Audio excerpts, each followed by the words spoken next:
If you guys are like me, you are probably fascinated with the subject of mind control, or mind, as I prefer to call them, mind manipulation technologies. And there is a very, very interesting story. And the reason I'm talking about this on today's News and Views is there is a very interesting article by Alberto Pena on Yahoo about what's happening in Chile. And the article drops a few tidbits that turn out to be bombshells, all right? So I want to bring this article to your attention. I'll link it when this posts. But the context here is, if you've been following the mind manipulation technology story, this goes all the way back to the Yale psychologist, Dr. José Delgado, back in the 50s and 60s, who wrote a book, The Psychic Control of America. And it's quite revealing about what Dr. Delgado wanted to do. And perfect technocrat, he basically wanted to control everybody right down to their thoughts. But the reason I'm talking about this is, in recent years, we've seen evidence of some sort of remote control, mind manipulation technology. More recently in Havana, Cuba, with the attacks on the American and Canadian embassy personnel.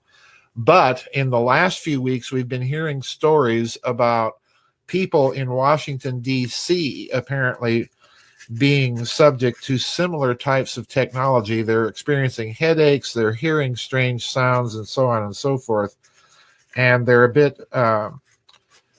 disoriented. So I want to read several paragraphs from Mr. Pena's article here, and I want you to listen very closely, because the article contains a lot of admissions for people that don't believe that such technology is either possible or that exists. And there's something in this article that suggests to me the technologies that I talked about in my book, Microcosm and Medium. This is a Lulu book, and I want to mention one of those technologies in particular in conjunction with this article once we get through it. All right. So this article appeared on April 29th, which is not too far ago, on Yahoo, and the title of the article is Mind-Blowing: Advances in Brain Tech Spur Push for Neuro-Rights. And here we go, quote, "As a sci-fi thriller, Inception topped box offices around the world. Audiences were delighted and appalled by its futuristic story of a criminal gang invading people's dreams to steal valuable data.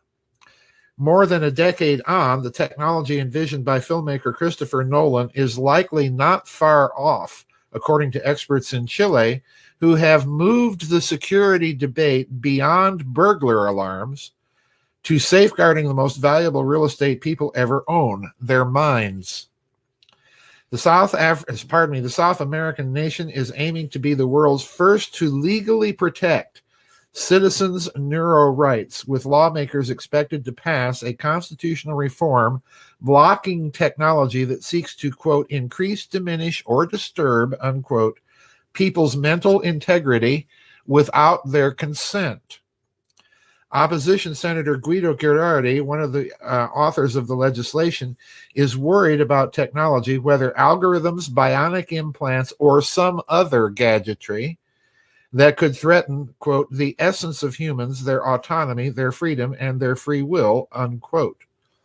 If this technology manages to read your mind before you're even aware of what you're thinking," he told AFP, "it could write emotions into your brain, life stories that aren't yours, and that your brain won't be able to distinguish whether they were yours or the product of designers," unquote. Skipping a bit now. In 2013, then U.S. President Barack Obama promoted the brain research through Advancing Innovative Neurotechnologies Initiative, which aimed to study the causes of brain disorders such as Alzheimer's, Parkinson's, and epilepsy. Back in Chile, Science Minister Andres Couve told the AFP the Neuro-Rights debate, quote, is part of a consolidation of new scientific institutionality in the country that is now capturing international attention, unquote. But many are worried about the potential for nefarious actors to abuse technological advances. Really?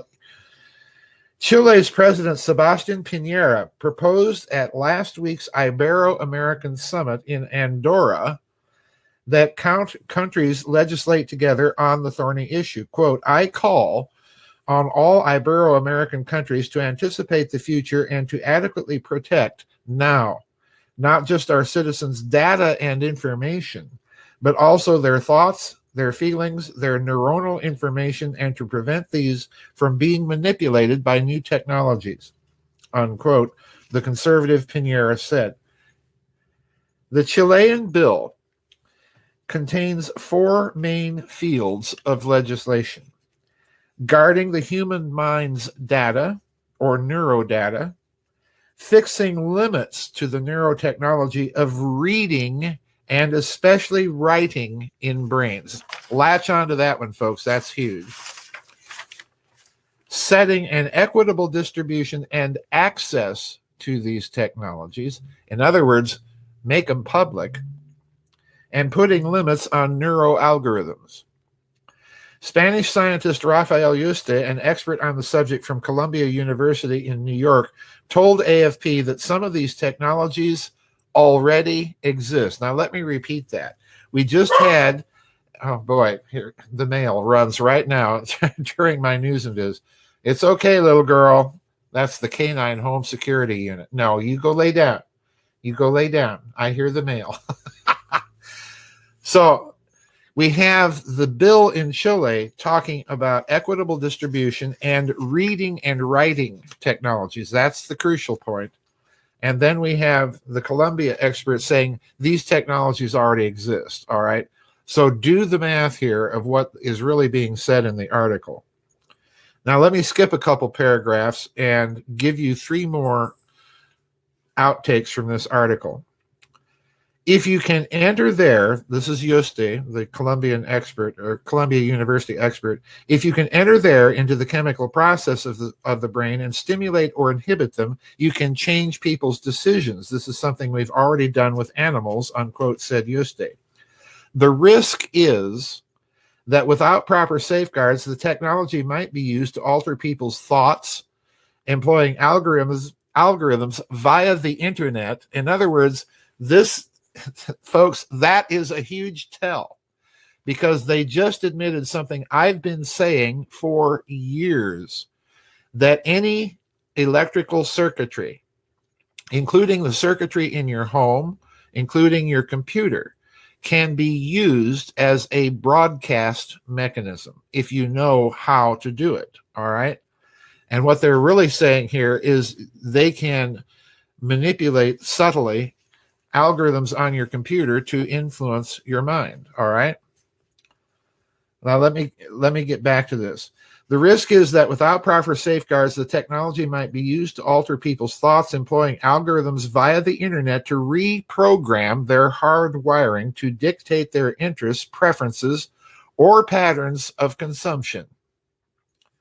Skipping another paragraph. Neurotechnology can be scary if you think about dystopian science fiction scenarios. However, for every dystopian scenario, there are 10 beneficial ones, said Yuste, who sees neurotechnology as a new renaissance for humanity, unquote. So, folks, what this article is, and the reason I'm bringing it to your attention today, is basically it's an admission now at an official national level, coming from Chile, that number one, the technology exists.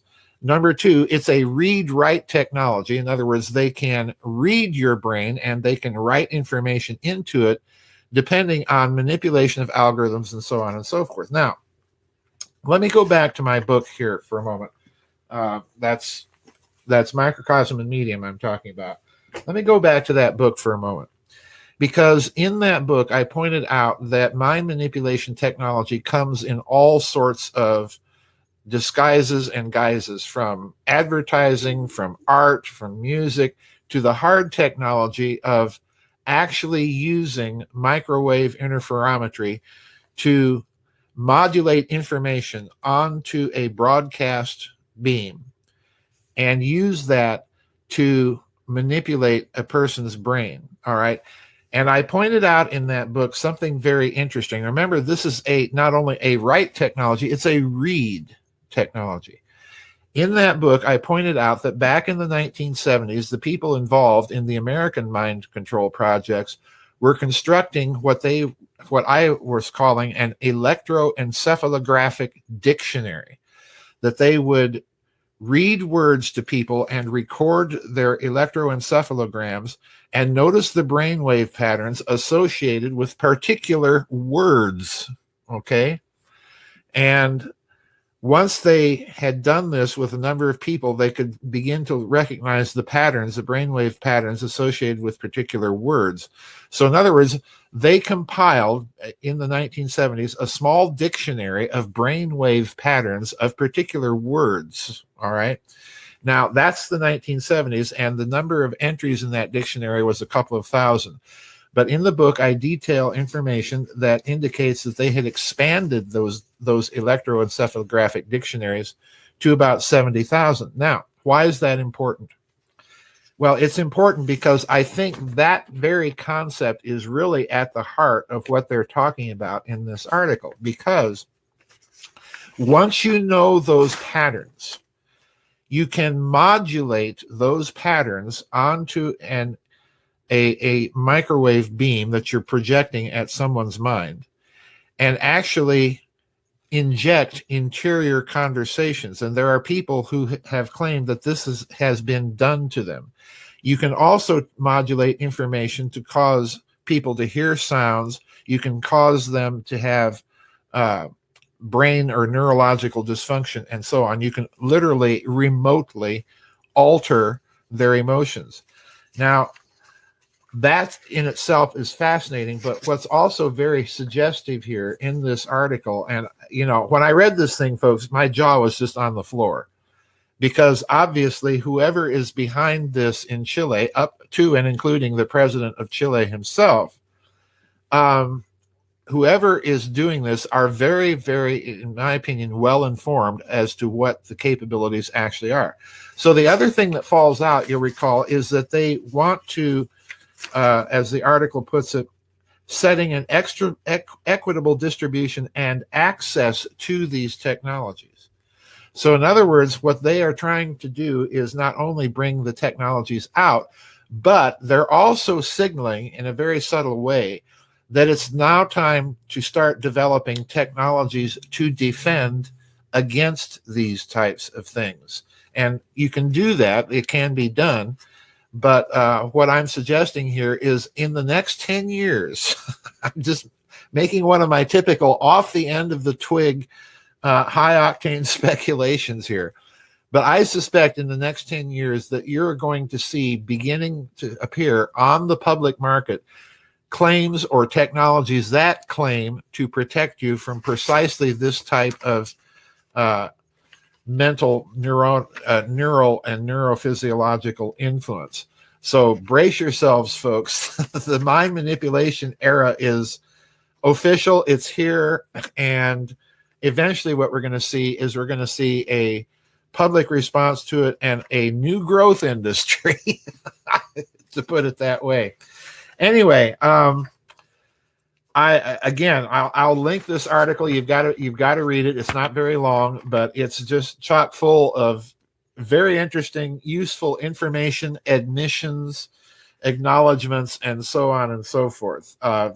Please do read it.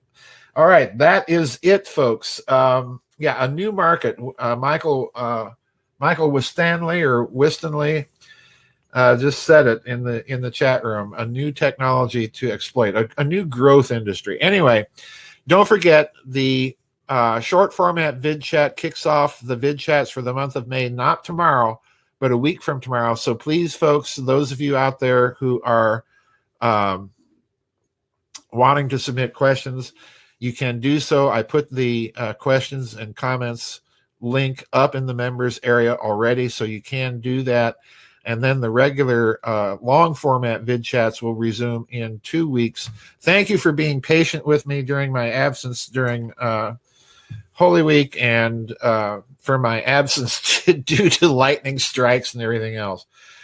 Anyway, Elon Musk won't be happy. I agree. That Surav Shah just said that in the chat room. Anyway, but thanks for tuning in, folks. I'll see you in a week on the flip side. Bye-bye, everybody, and God bless.